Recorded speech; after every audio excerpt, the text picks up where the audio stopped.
Movie की शुरुआत होती है साल 1995 ओहायो अमेरिका से। हमें दिखाया जाता है यलीना अपनी बड़ी बहन नताशा के साथ खेल रही होती है। इसी बीच यलीना खेलते खेलते नीचे गिर जाती है और रोने लगती है। तभी उसकी मॉम वहाँ पर आ जाती हैं जिसका नाम मलीना होता है और यलीना से कहती है जितना तुमको दर्द होगा उतना ही तुम स्ट्रॉन्ग बनोगी। तभी हमें यहाँ पता चलता है यलीना नताशा के जो पेरेंट्स हैं मलीना एलेक्सी, वो उनके रियल पेरेंट्स नहीं हैं, वो उन दोनों के सैरोगेट पेरेंट्स हैं। एलेक्सी काफ़ी ज़्यादा स्ट्रॉन्ग इंसान है। तभी हमें दिखाया जाता है एलेक्सी और मलीना डिनर कर रहे होते हैं। एलेक्सी काफ़ी ज़्यादा परेशान होता है और मलीना से कहता है वक्त आ चुका है, हमारे पास सिर्फ 1 घंटा है और हमें यहाँ से निकलना होगा। तभी हम देखते हैं वो अपना सामान पैक करके घर से निकल जाते हैं और एक एयरपोर्ट पर पहुँचते हैं जहाँ पर एरोप्लेन होते हैं जिसमें वो अपना सामान रखना शुरू करते हैं। इतनी ही देर में वहाँ पर पुलिस आ जाती है और उन पर हमला करने लगती है, लेकिन किसी तरह से वो वहाँ से टेक ऑफ कर जाते हैं और पुलिस से बचकर वहाँ से निकल जाते हैं। और इसी बीच मलीना के गोली लग जाती है। फिर वो क्यूबा पहुँच जाते हैं। मलीना के गोली लगी होती है और आर्मी के कुछ लोग उसे हॉस्पिटल ले जा रहे होते हैं। तभी रेड गार्डन एलेक्सी अपने टीम मेंबर से मिलता है जिसका नाम ड्रैकोफ होता है और उससे पूछता है कि मुझे मेरा सूट कब मिलेगा, 3 साल हो चुके हैं। और इस टीम मेंबर से रेड गार्डन एलेक्सी कहता है कि आज के बाद मुझे कभी भी अंडरकवर वर्क पर मत भेजना। तभी एलेक्सी उस टीम मेंबर को एक फ्लॉपी डिस्क भी देता है जिसमें क्या इन्फॉर्मेशन है वो आपको आगे इस मूवी में पता चलेगा। फिर हमें दिखाया जाता है नताशा और यलीना को आर्मी के सोल्जर अपने साथ ले जाते हैं रेड रूम ट्रेनिंग के लिए। यहाँ पर मलीना और नताशा एक दूसरे से बिछड़ जाते हैं। नताशा जाने से पहले मलीना को अपना एक फ़ोटो देती है। उस फोटो में मलीना नताशा एक साथ होते हैं। तभी मूवी का सीन 21 साल बाद का दिखाया जाता है जहाँ नताशा एक फ्यूजिटिव है और गवर्नमेंट से भाग रही है क्योंकि उसने गवर्नमेंट के रूल्स को वायलेट किया है। यूएस से गवर्नमेंट उसके पीछे लगी हुई है और नताशा को सरेंडर करने के लिए कहती है, लेकिन नताशा की उन पर पहले से ही नज़र बनी हुई है। नताशा कहती है कि तुम खुद को परेशान मत करो क्योंकि तुम मुझे नहीं पकड़ सकते। अगले सीन में हमें दिखाया जाता है यलीना मोरेको में रेड रूम ट्रेनिंग के बाद गलती से एक ब्लैक विडो को मार देती है। जब यलीना ब्लैक विडो को मार रही होती है तो ब्लैक विडो एक रेड कलर का पाउडर इस्तेमाल करती है। जैसे ही रेड कलर का पाउडर यलीना की आंखों में जाता है तभी यलीना को होश आता है और उसे एहसास होता है कि रेड रूम ने उसे कंट्रोल कर रखा था। तभी ब्लैक विडो मरते मरते यलीना से कहती है कि रेड रूम ट्रेनिंग में जितनी भी ब्लैक विडो फंसी हुई हैं उनकी जाके हेल्प करो। तभी यलीना एक चाकू से अपने पैर में से ट्रैकर निकालती है और बॉक्स उठाकर वहाँ से चली जाती है। नॉर्वे में नताशा एक आदमी से मिलती है जिसका नाम रिक मेजर है। रिक मेजर नताशा की काफ़ी मदद करता है और उसे जिसकी भी ज़रूरत होती है उसे देता है। तभी हमें दिखाया जाता है फ्यूल ख़त्म हो जाता है। नताशा फ्यूल लेने के लिए कार में जाती है। तभी अचानक से उस कार में ब्लास्ट हो जाता है। तभी दूसरी कार में टास्क मास्टर आता है। दरअसल ब्लास्ट टास्क मास्टर ने ही किया था।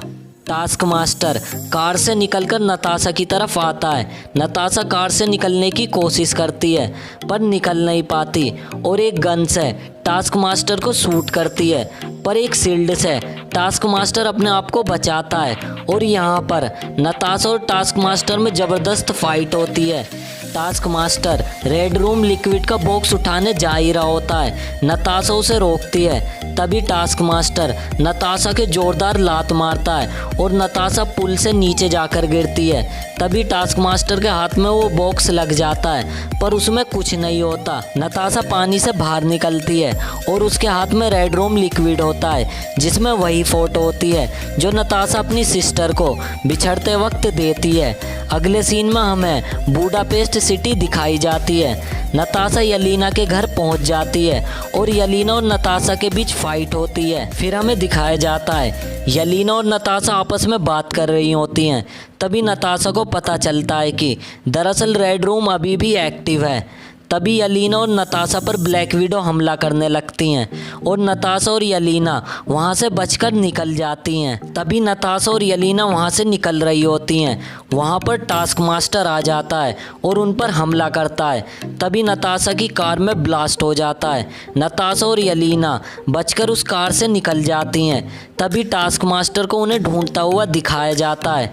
तभी नताशा को पता चलता है कि ड्रैकोव अभी मरा नहीं है, ड्रैकोव अभी जिंदा है। नताशा यलीना रिक के पास पहुंचती हैं, जो उन्हें एक हेलीकॉप्टर प्रोवाइड करवाता है। दरअसल नताशा को एक जेट चाहिए था, पर रिक के पास यही पुराना सा हेलीकॉप्टर था। तभी हमें दिखाया जाता है एलेक्सी जेल में है और लोगों से पंजा लड़ा रहा है और उसने अपनी बॉडी पर बहुत सारे टैटू भी बनवा लिए हैं।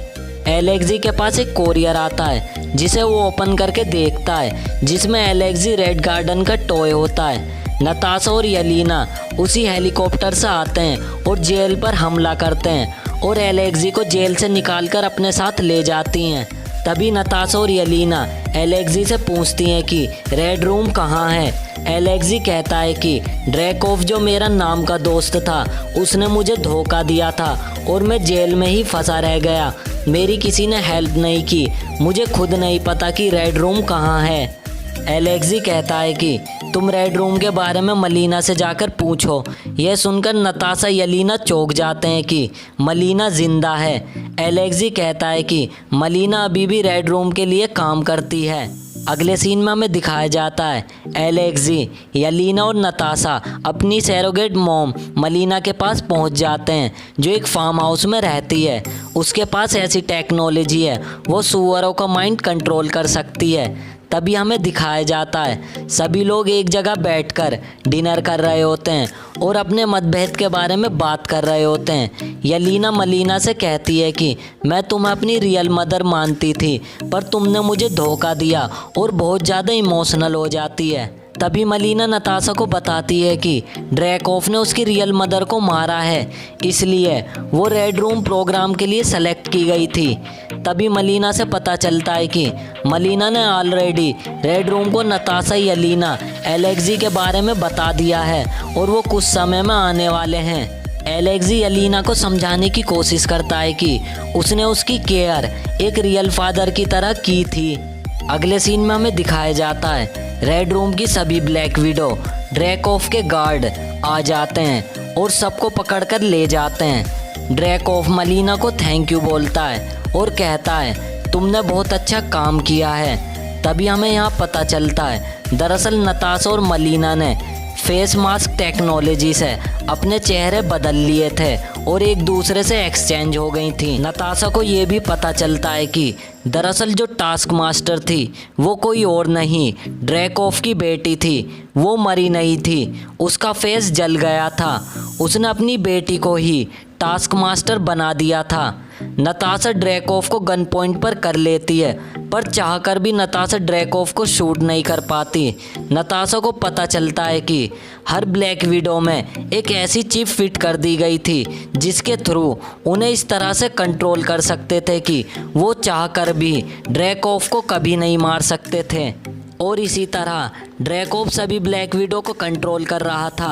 फिर हमें दिखाया जाता है नताशा जानबूझकर ड्रैकोव को बहुत ज़्यादा गुस्सा दिलाती है ताकि उसे गुस्सा आए और नताशा को मारे।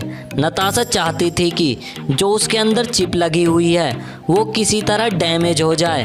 फिर हमें दिखाया जाता है नताशा अपना सिर जानबूझकर टेबल पर मारती है और उसमें जो चिप लगी होती है वो डैमेज हो जाती है। फिर वो ड्रैकोव पर हमला करती है और ड्रैकोव को बहुत मारती है। यलीना शिप का जो इंजन होता है, जिस शिप में वो होते हैं, उस इंजन को तोड़ने की कोशिश करती है ताकि वो क्रैश हो जाए और वो इंजन को फोड़ देती है।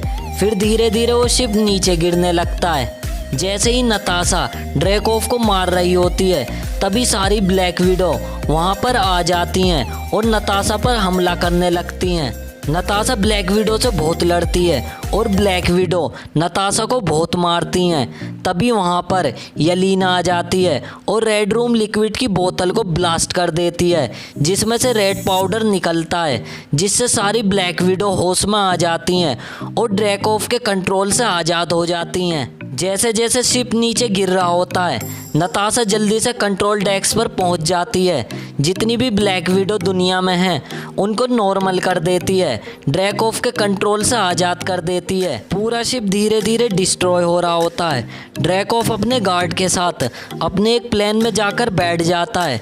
तभी यलीना उस प्लेन को बम से उड़ा देती है और ड्रैकोव और उसके गार्ड मर जाते हैं।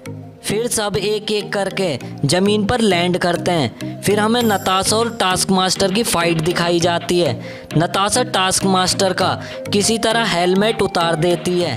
तभी नताशा वही रेड रूम लिक्विड को एक पंच से तोड़ देती है, जिसमें से रेड पाउडर निकलता है, जिससे टास्क मास्टर होश में आ जाती है। फिर हमें दिखाया जाता है नताशा यलीना एक दूसरे के गले लग जाती हैं। तभी हमें पूरी फैमिली एक साथ दिखाई जाती है और मूवी यहीं पर ख़त्म हो जाती है।